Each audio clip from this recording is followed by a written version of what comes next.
Para repercutirmos, então, esse panorama do 18º dia da guerra na Ucrânia, as informações que vão chegando no decorrer desse domingo, temos um convidado agora. Estamos recebendo hoje aqui no estúdio o professor Marcelo Suano, que é professor de Direito e Relações Internacionais, também já com a gente aqui na tela, vejo já da nossa janela de Brasília, José Maria Trindade, com a gente aqui nesse domingo também. Bem-vindo, Zé. Professor, bom dia. Começo pedindo ao senhor as impressões iniciais em relação a essas informações todas que trouxemos. O mais preocupante é esse relato de um ataque a Lviv, segundo as primeiras informações, 35 mortes já confirmadas até agora. Era uma região que até então não havia sofrido com esses ataques, uma cidade ao oeste da Ucrânia, próxima à fronteira com a Polônia, que vinha sendo parte da rota de fuga de muitos dos refugiados que deixam a Ucrânia nesse momento e que agora, pela primeira vez, é alvo dos ataques. Na avaliação do senhor, professor, foi um passo além das tropas russas? Qual o grau de preocupação que esse ataque de hoje traz? Bom dia, obrigado pela presença. Inicialmente, bom dia, Vitor, bom dia, Elisângela, bom dia, José Maria, bom dia, no caso do Luca, boa tarde. E bom dia a toda a equipe da Jovem Pan, a todo o gigantesco público que assiste, que acompanha pela credibilidade que a Jovem Pan tem. É interessante a colocação, o apontamento que você faz desse avanço das tropas russas. Essa guerra, ela ainda estaria, se não tivessem ocorrido alguns erros de cálculo por parte da Rússia e por parte até mesmo do Ocidente e do governo ucraniano, ela ainda estaria dentro de um limite tolerável de tempo, mas está indo muito além daquilo que foi calculado. Esses avanços que os russos estão fazendo é porque, primeiro, eles não aceitariam, ou melhor, eles não imaginariam que haveria tanta resistência e que o Ocidente ia conseguir se articular de uma maneira tão rápida para fazer uma contenção e para fazer um cerco em todos os aspectos, em todas as dimensões das relações internacionais e da política russa. Eles não imaginaram isso. No entanto, eles precisam terminar essa guerra de uma maneira muito rápida. E porque eles já calculavam que duraria por volta de 5, 6, 7, 8 dias no máximo. Mas agora eles têm que acelerar. E eles passaram a adotar a esta guerra um conceito de guerra total. No que significa a guerra total? A guerra total é aquela guerra em que você é obrigado a minar a capacidade de reação do teu adversário. Por isso você ataca centros estratégicos, você ataca a infraestrutura logística, você ataca tudo aquilo que pode dar capacidade para que o teu adversário possa resistir e estender.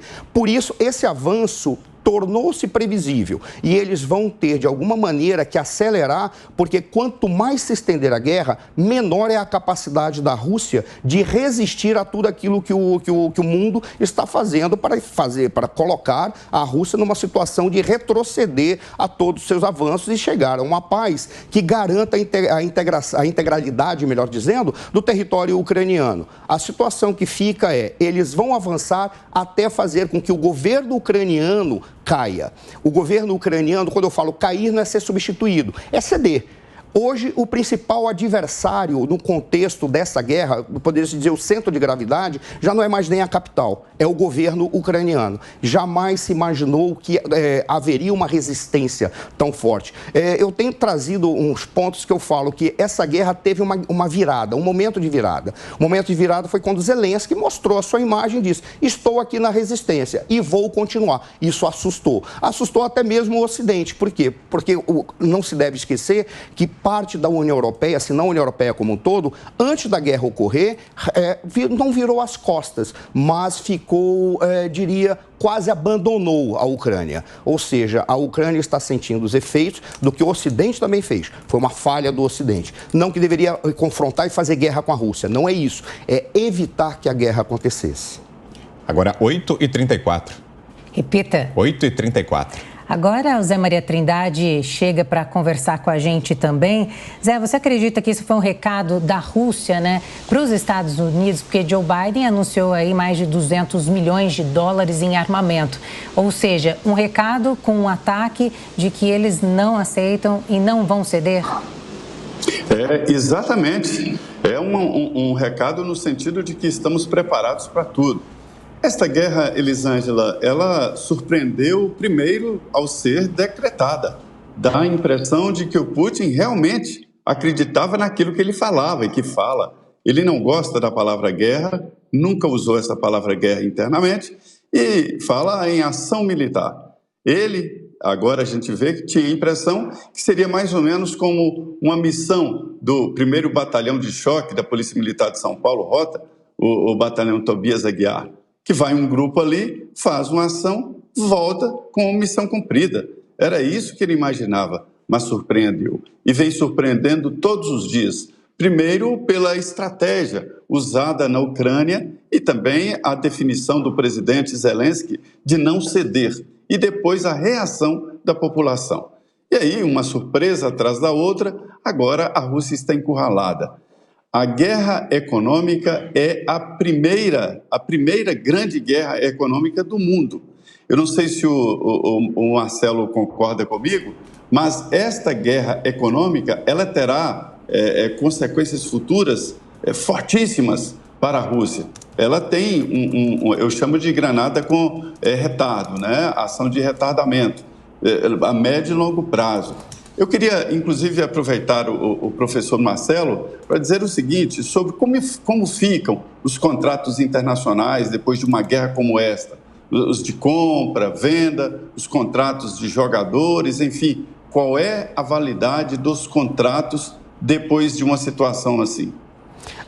Zé Maria, é interessante, a tua pergunta não seria uma pergunta, uma consideração a partir de uma constatação. E tem a parte da guerra, eu diria guerra econômica, que adquiriu uma dimensão maior do que se poderia imaginar, porque o mundo jamais imaginou que poderia acontecer uma articulação tão rápida para utilizar dimensões das relações internacionais, obrigando um dos atores das relações internacionais a seguir numa determinada direção, ou se está numa direção e num determinado sentido, mudar o sentido, né? Quando você olha esse aspecto econômico, já aconteceram outras tentativas, já aconteceram guerras econômicas, mas tentando minar a capacidade econômica do adversário de outra forma e não por uma articulação internacional.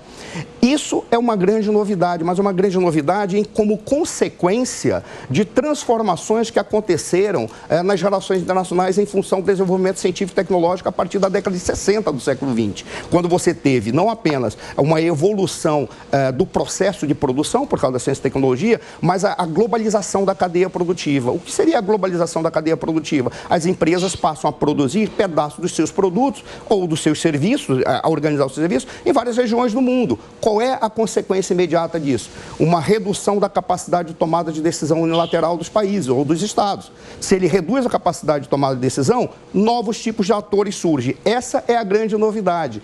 Esses atores não se imaginavam que eles seriam capazes de atuar da maneira como eles estão atuando. Ou seja, articulado em função de combater um inimigo comum, um adversário comum ou um oponente que está se comportando fora dessas regras. E aí, a dimensão econômica passou a ser importante pela capacidade de constranger, encurralar um adversário, obrigando-o a retroceder. Não se sabe se esse retrocesso vai acontecer por parte da Rússia, porque o Putin se colocou numa encruzilhada em que agora ele tem que ir até o final. Veja, eu não estou defendendo esse comportamento, estou dizendo, dentro da lógica estratégica, sim, ele é obrigado. E é interessante que uma das consequências você trouxe na pergunta que foi lançada. Como ficam os contratos? Se nós levarmos em consideração o que está acontecendo no futebol, o que se observa? No futebol, as entidades criaram canais para minorar os impactos de um possível rompimento de contratos. Ora, a FIFA já liberou. Jogadores da Rússia e da Ucrânia podem negociar com times da Europa Ocidental e do restante do mundo. Significa que já se está buscando alternativas. Dentro dessas alternativas, não será impactado para aquele que estiver do lado considerado por essas entidades ocidentais lado certo. O que seria o lado certo? O lado que está contrário ao considerado ou identificado como invasor.